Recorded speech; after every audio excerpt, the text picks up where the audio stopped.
Hello, everyone, and welcome to the first ever Global Impact virtual conference hosted by ISTE community leaders.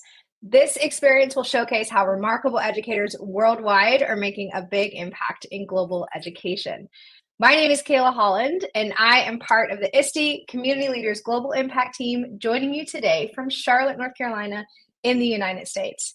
I am so excited to be your host for this session titled 5 Ways to Introduce Your Students to the Power of Artificial Intelligence.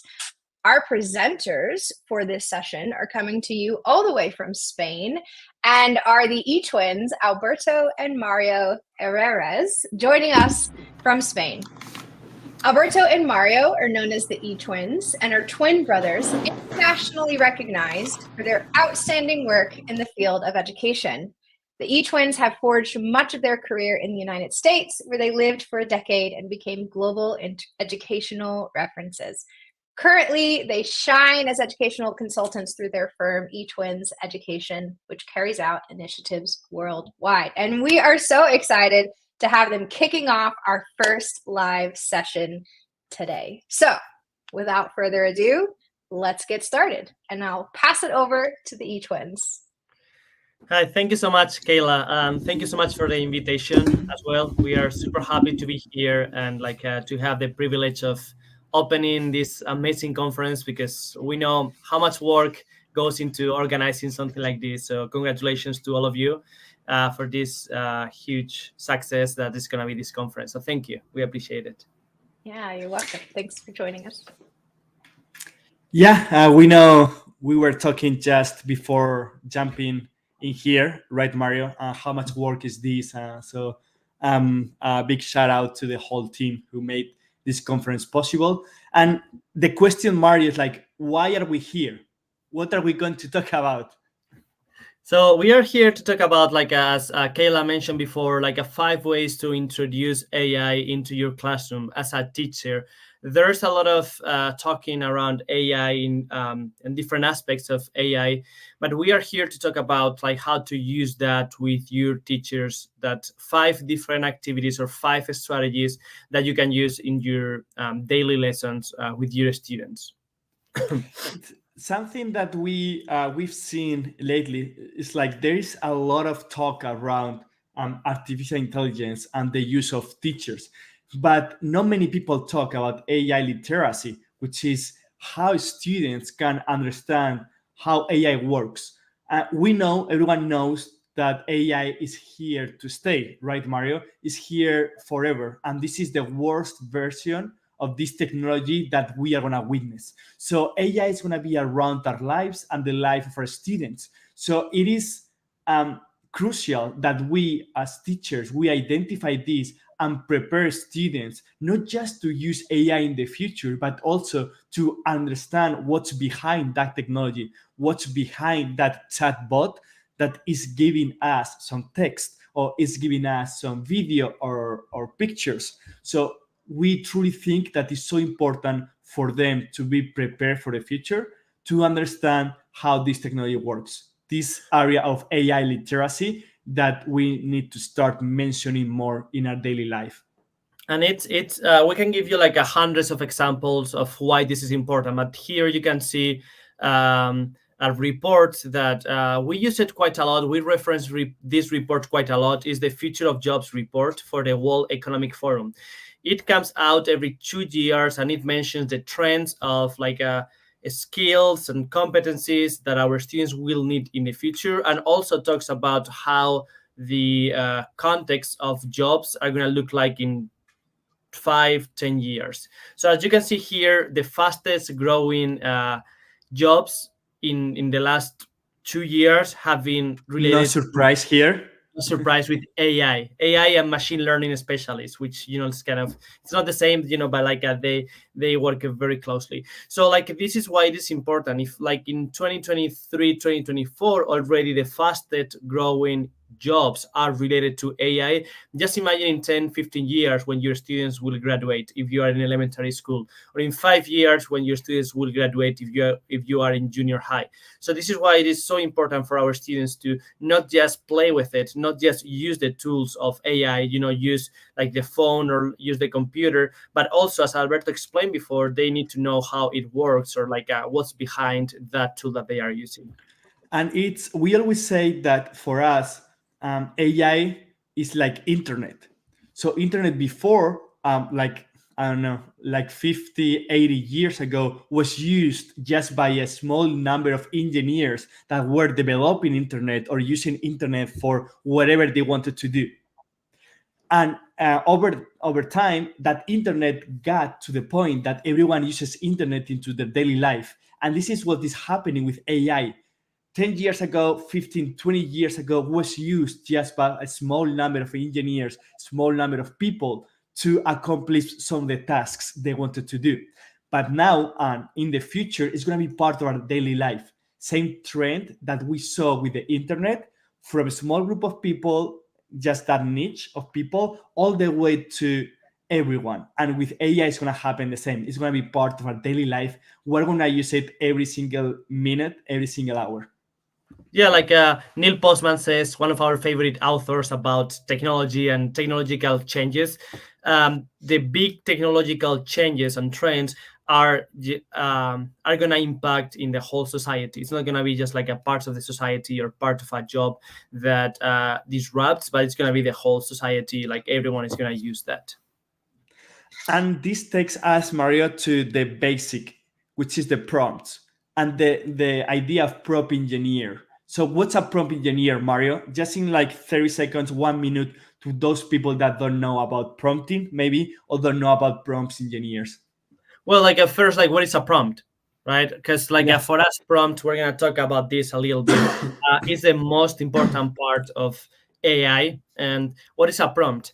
A prompt is for those language art teachers who are in the chat, are watching us and listening to us. Prompt is exactly what you are thinking, but in relation with to AI is the instructions, the indications that we give the AI to do something. For example, if I want to create a picture, I can say something like, create a picture of a dog in a park, whatever you want. So that is the instruction that we give the AI. The better the prompt is, the better product that AI will create. Okay. But it is got to a point where there's like a specific jobs created just to find out what's the best prompt. For us, it's very easy, right? Because like you can say, okay, create a dog, and it's going to create a dog. But if we go to a technical level, like we need to be super specific with the prompts to train all of that artificial intelligence. So like that's why prompting is super important, that there are specific jobs that they spend pretty much the whole day just trying to figure out what's the best instruction for that artificial intelligence, in this case generative AI, to create something. And this take us, Mario, to the first activity we use with the students for them to start using prompts and for them to start learning about what's behind the bot that answers them or gives them different products. So we're going to start with this activity, and we're going to ask the chat, the people who is live with us here, to be part of this activity. So we are going to do it, all of us together. The activity is called the prompt we used. In this activity, we are going to ask the chat or our students to try to guess what's the prompt we used to come up with these two pictures that we have here. The same prompt is for both pictures. So now people in the chat, people who are live with us. Before they do that, like the thought process or why we do this, because we want to do the same process that our students, they would do to come up with this activity, but reverse. Instead of just like giving a prompt and then getting the product, we're going to give them the product and they need to guess the prompt. Obviously, it's not going to be the same prompt that we are going to use, but we want them to think about this and then come up with a nice prompt and then trying to guess the picture. I don't know, Alberto, like there's noise. Can you hear it? Because I'm hearing some noise. I don't know. From my mic. Yeah, probably it is for your mic. Let me turn that off and on again. So Okay, I'm gonna thank you. leave you by yourself. Right. So yeah, so we're gonna do this with our chat with the people who are watching us right now, listening. Thank you. I see like Laura Smith, great critical thinking activity. Thank you so much. Please open your chatbot. That could be, I don't know, like a ChatGPT, Gemini, Copilot, whatever you have. I don't know, Mid Journey, DALI, whatever, and try to come up with a prompt to get this picture right here. And then please drop in the chat the same prompt that you used. It could be something like, okay, create a colorful wolf or fox. And I'm not going to give you any clues, create like You already did. yeah, colorful whatever, or like I don't know, like different things. See what you come up with. And this is very important because like what they say in the chat is a very good critical thinking activity, because they need to really think about the prompt, about like how specific they need to be about the structure of the prompt and all of that to be able and to they get. need to look at the picture, analyze the picture, see what's in the picture, and then from that take it to the prompt. So this is a great activity that you can do, you coming up with those prompts and those pictures and sharing with the students, or even in groups. Each of the students, each of them come up with a different picture, and then the people in the group try to guess what's the prompt that student particularly used to come up with those pictures. So it's very important for everyone that to work on this. Can be individually, can be in groups. So there are many different ways to go to carry out this activity. So should we, Mario, just Move reveal on if you what's the want. prompt Yep, we use? Yeah. go ahead. So this is the prompt we used. Yeah, it's a tricky activity, okay? Because there's no way you would have guessed this prompt. It's impossible, but that was the whole point. We just wanted you to try different prompts and to like try to get as specific as you can, because it was impossible for you to solve this. that was the point, right? That this is a good learning experience for them to understand that they need to be very specific with the prompting as well. So this is one of the activities that you can do with your students starting on Monday, about prompting and understanding different ways of prompting. Hey, So we have one, right, Mario? Jessica said a colorful wolf in profile with layered paper effect and a modern aesthetic. Like, thank you so much, Jessica. That could be a good one, a good prompt. We appreciate it. Thank you so much for participating. I'm sure like you got something very similar to that wolf or fox or whatever we had before. Now we're gonna do it like again, like two more activities, something very similar to what we just did. And we're gonna start with the first picture on the left. See what prompt we use to create that picture.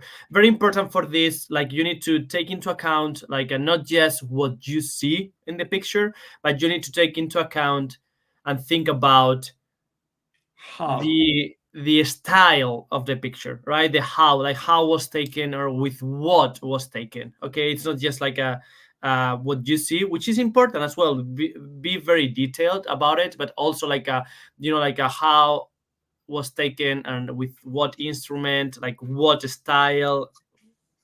Yeah, and with this, it's very important to understand that we are taking our students from the what, which is here, what's in the picture, to the how was taken. So we are taking them through the different parts of the prompt they need to do when they talk to a generative AI bot in this case. So this is an activity that you can go deeper and deeper with them, taking them through the different steps with pictures or even with text that you create. So this is something you can do. Mario, I don't want to run out of time, so if you want to go ahead with these pictures. Yep. The pictures on the left, we use the eye lens photograph, which is fish eye lens. Yeah, the fish eye, which is the the fish eye lens, which is the key of this. Okay, the how was taken with a fish. We're missing an F here. Fish eye lens photograph in this case. When we take a look at the right picture, we have a Polaroid picture of a crocodile. It's not just a picture of a crocodile, a regular picture of a crocodile. We have the Polaroid picture style, which is the how. So with this kind of task, with this kind of exercise, what we do with them is that we focus on the how as well, the structure, and how we can get to these particular styles, which is also very beneficial for them to wrap their mind around the use of AI. Expert in the field, another activity we can do with our students with AI, Mario. And then like the whole idea, can you come back a little, Alberto? Like the whole idea of this is that to interview or to talk to an expert in a certain field. Like I remember when I was in a classroom, like we used to Skype or we used to video call like different experts. I remember we did one with an astronaut, another one with like a biologist, and my students could ask them questions that maybe I didn't know the answer, or or we did some activities with them, like they showed us something in particular. So that was amazing. But now with the AI, generative AI, we have the opportunity of interview pretty much any expert in a field. Let's say that you want your students to interview marine biologists because you're studying the ocean. They can actually we're gonna show you how interview that person. Or like if you're studying the universe, the solar system, and you want them to interview like an astronaut that had gone to the moon. Of course it's not real, but it gets very close. So the prompt that we talked about prompts before could be something like, I am carrying out an activity with my students. For this activity, they need to interview an expert on the solar system and write down the answers. Could you be our expert? So another important thing, we're not gonna get very in detail about this, but when you talk about prompts and when you interact with generative AI, it's always great if you give them a personality or a role. You tell them how they need to act, who they are actually. We're not gonna get, right, Alberto, very in depth in prompts because we could be here for hours if we want to talk about prompting. But this is the main idea. So this is the pretty much the interview, the solar system. You can get to very specific questions and very technical questions, and ChatGPT, in this case, you can use Gemini, Copilot, any of those ones. We can ask questions, and ChatGPT, this chatbot, is going to get you a very specific question and very technical. Also, you can go even deeper. We have here an example of there are other tools that instead of getting the information back from a chat, you get the information back from an avatar, which is very good for this activity. So there are many tools that look like this one that you get the information back from an avatar, which is great for this activity. That avatar could be your expert in the field that get back to your students.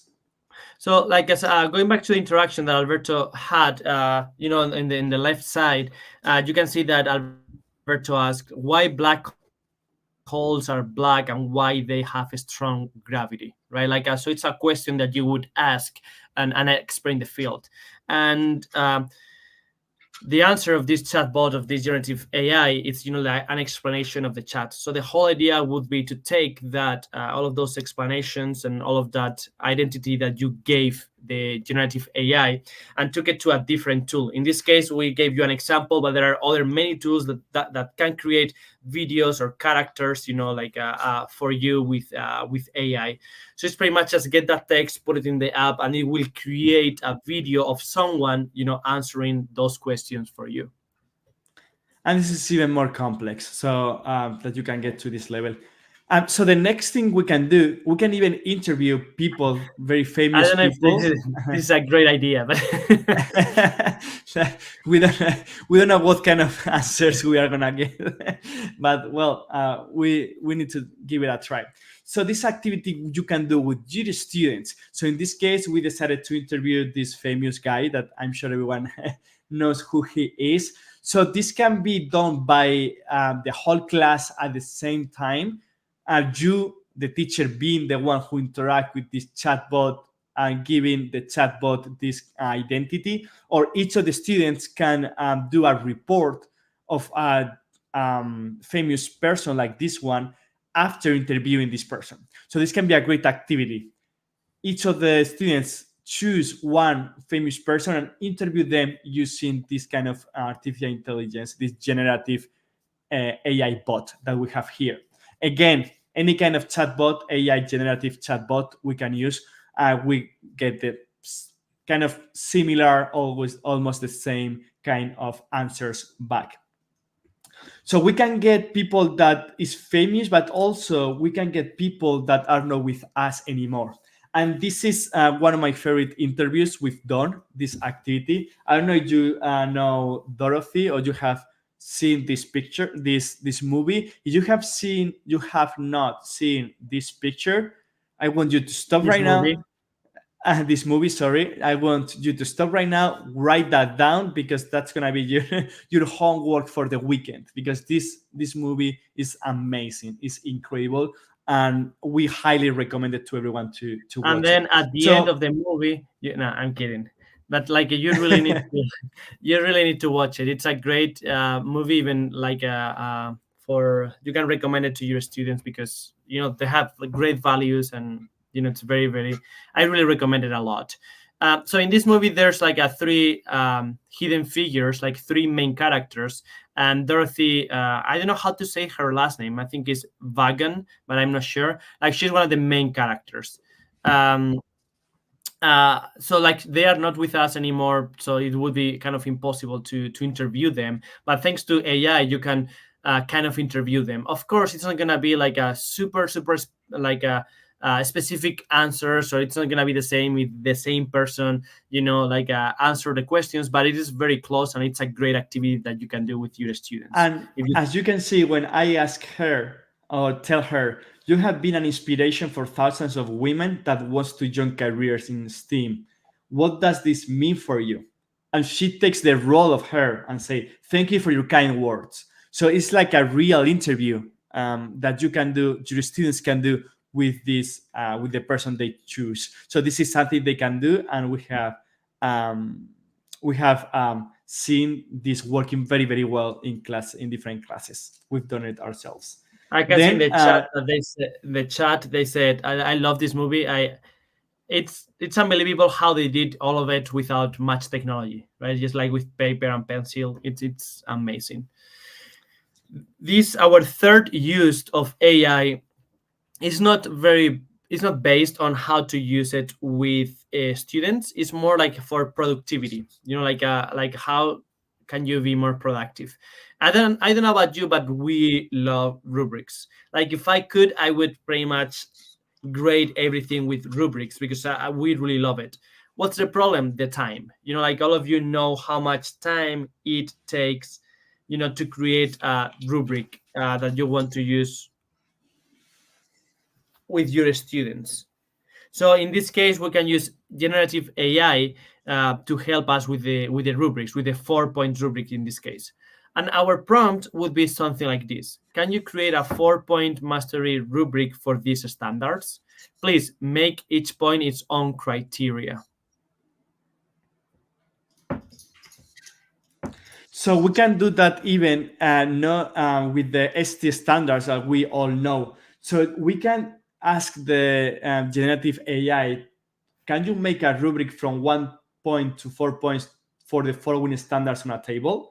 And we copy and pasted one of the ST standards that we have here, and immediately, like, this chat gave us a 4-point standard about this to grade this standard. We can do the same with any of the standards that we have in our state, in our country. We just need to copy and paste it, and this generative AI will give us a full rubric to evaluate that standard that we want to work with our students. I think Jessica is on our boat, with the rubrics. Very important when we talk about rubrics or whatever AI creates.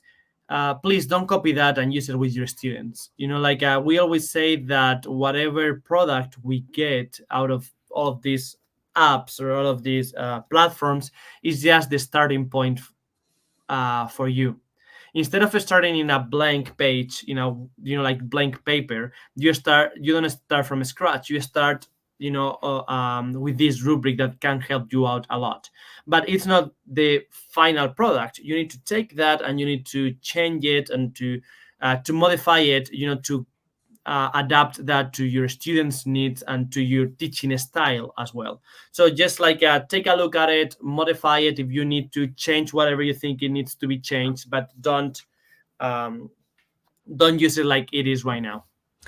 Yeah, we are not gonna get to the point to ethics of AI, Mario, because we will need 2 or 3 hours. But it's very important not just to take what AI gives us as it is, but it's a good starting point for us, as Mario mentioned before. We can also, if we don't know what kind of standards we want to use, we can ask the AI about it. Like, hello, what's the science standards about ecosystems in fifth grade in Utah? So the AI is going to give us those standards. You should know that, Albert. You should know that. Yeah, I should know that. Yeah. And after that, we can ask the chatbot for us to give us a full rubric of those standards. So it can be a good starting point to ask about the standards if we don't know anything about it, and then to ask about this mastery 4-point mastery rubric for each of the standards as well. We're gonna get to the next part, Mario. The next activity we can do with AI and our students with it is tutor your students. And there are there are many tools out there that can help you out, like tutoring your students. But the whole idea is that, okay, so with AI, there's gonna be a lot of like ethics questions that we can't answer at this moment, or like they are hard to answer. One of them is the digital gap, right? Like a digital gap is going to increase, of course, when a new technology comes out, like that digital gap increases. What is the digital gap? It's the difference that the use of technology creates versus the not use. I didn't explain myself very well, but just imagine this: like a student in Utah, to give you the same example, is using AI daily. And a student in Spain, for example, like that's where we are right now, it's not using them because he doesn't have access to this technology.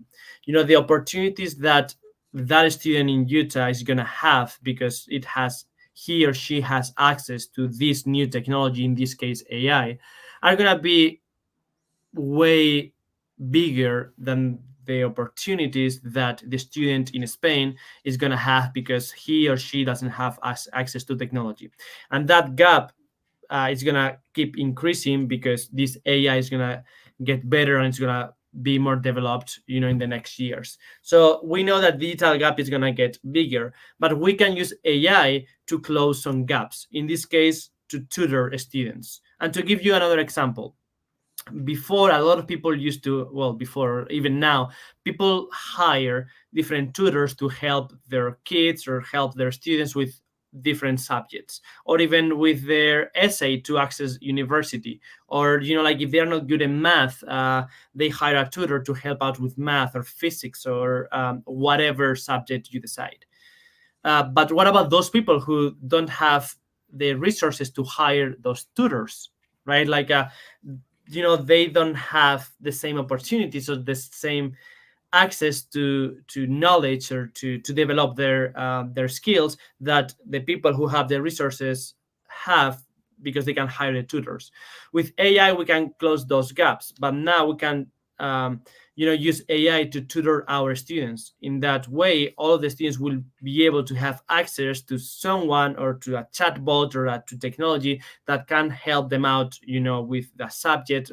We can talk about content or to develop a specific skills. So like a new technology like this has a lot of bad things, but also has like great things if we use it in a correct way, like kind of like to create tutors, for everyone or every student. Here we have an example. There are many examples. We brought this one because we love it. It is called Canmigo, which is the chatbot powered by AI that Khan Academy uses to tutor students. It's a very good one, and we highly recommend it. If you have access to Khan Academy, to use it with your students that can tutor them without giving them the answer, which is the whole point. Also, if we have any other kind of chatbot that we use, generative artificial intelligence, can be Copilot, ChatGPT, Gemini, any kind of those. We can also interact with them, asking them to be our tutor without giving us the answer straight. So something like, can you be today my tutor? Can you be my tutor for today? I don't want you to give me the answer, just to help me go through the process. And with that, the chat is going to give you some steps you need to take to be able to accomplish or to be able to complete the task that you need to complete at the end. Other kind of tutors, we have Tutor AI, AI Tutor. So there are many like those around. So just go ahead and choose the one that you think is the best. There is a good question in the chat, which I understand, but I don't understand at the same time. I mean, I understand that in an ideal world, everyone would have access to tutor, but we are not in an ideal world that everyone has resources for that. So I'm not saying that human tutors, for some people and machines for another people, but like it's better than nothing. That's what I'm trying to say, right? Like there are many students that can't have access to human tutors that AI can give them an opportunity to have something. I have not compared both systems because it's impossible that AI can substitute a teacher, because that's never going to happen, right? Like AI is not going to take our jobs, and our AI is not going to be the same that a person trying to teach something to a student. But for those who don't have the opportunity to have tutors, or for those who don't have opportunity to learn from a physical person for whatever reason, I'm not saying that AI is going to substitute that, but at least they have something that they didn't have before. So that's the point. Of course, it's not going to be the same. And I really think and I wish that will never be the case. I mean, but I think the point is like, we all know that this is a systematic problem, but at this point we need to be realistic and understand that it's a problem that we cannot solve overnight. If we think this is a problem we can solve overnight, I think we are not being realistic out of this.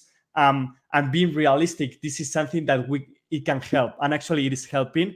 There is data around all this that we are mentioning here today, that we welcome everyone that wants to check that data to go ahead and do it, because there are many researchers that talks about how AI tutors are helping people in need around the world.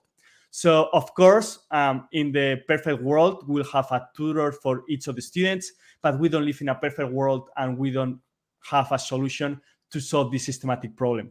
So right now, the best we can do is use technology in a meaningful way to solve and empower students in the way that we can right now. I think if we keep thinking about the way that we wish things would be but are not right now, it would be impossible to help those students.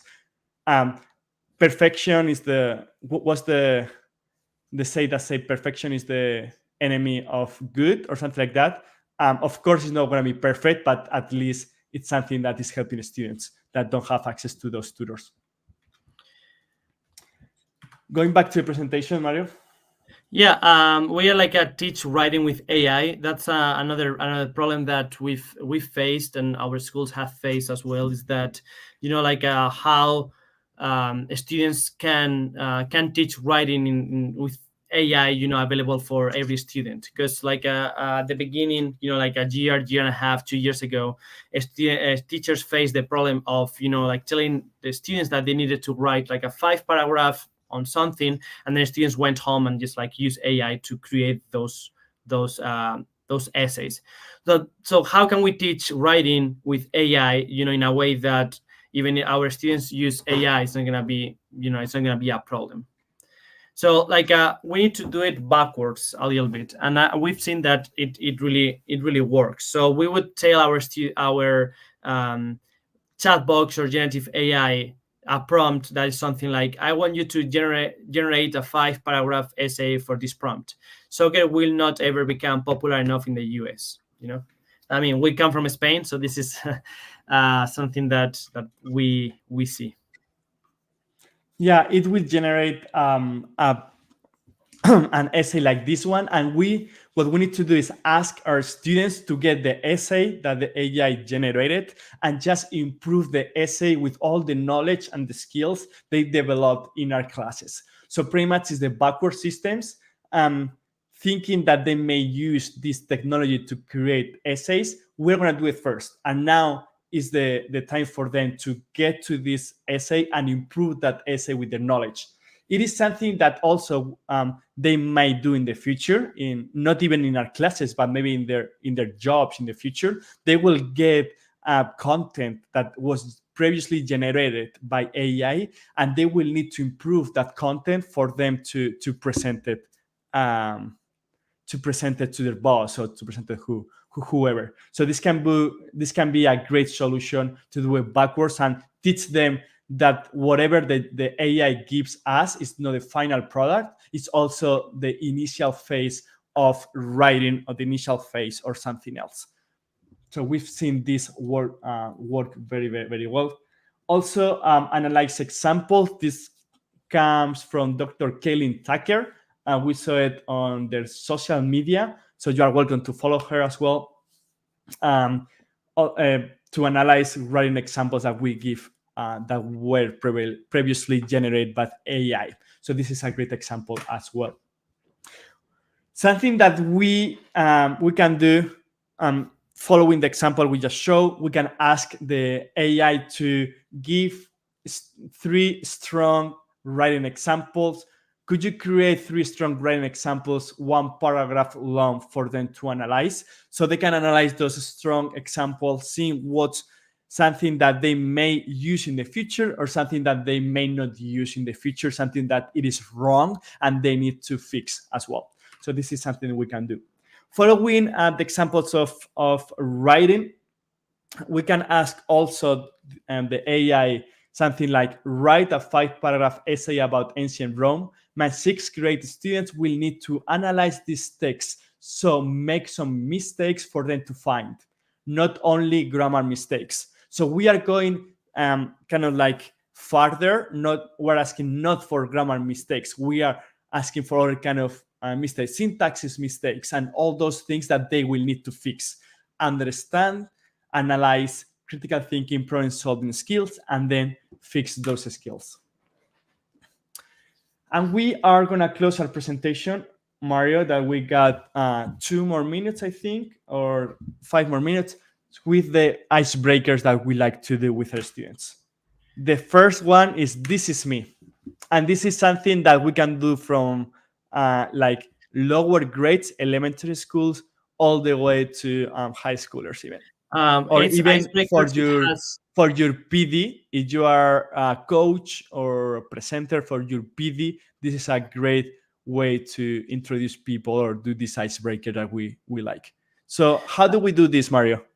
And this is it's all the icebreakers are not related to any content. As you can see, it's more like a fun activity that you can start using with your students, for them to get familiar with AI, generative AI. And you you need to say, it's called "This is me," because they need to kind of to show who they are. And for that, they need to create a prompt that includes 4 different things. The first one is favorite food, favorite place, favorite sport, and how you look. So Alberto, in this case, wrote a prompt that says, it's a picture of 2 children, blonde with light brown hair and brown eyes, playing with soccer while eating chocolate. The background must be blue and white, with an image for of our favorite colors. Yeah, blue and white, because they are our favorite colors. With of the Cathedral of Salamanca, Spain, in the background. So as you can see, we put some of our favorite things. Favorite food would be chocolate. In this case, favorite place, which is Salamanca, is where we are from, our hometown. Favorite sport, soccer, and how we look, and it creates a picture that related to who you are. Then artificial intelligence versus human. Who said it? This is a very fun one. I don't know if you have played this game before, but it is like you take a very famous person and you make a table like this, and one column is yes, he or she said it, no, he or she didn't say that, and then you play with your friends, and it's very fun to play. So something like this, you get like I don't know, 5, 6, 7 quotes from humans and from AI, and you play with your students. Who said it, humans or AI? This is a good one that we like to use as well. In this case, this is the result of this game. And the last one, Mario, that we are gonna mention is how does AI work? Like as we said before, it's important to teach them how AI works.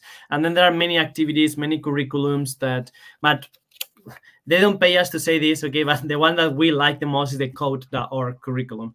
I really think that it's a great opportunity. It is free, completely free. It is free for everyone. So that's why we are sharing this. That if you want to do an activity, this is like one of the ones that we like the most. That is pretty much through a fun video game or like a fun activity. It explains to your students, as could be elementary school students or secondary students.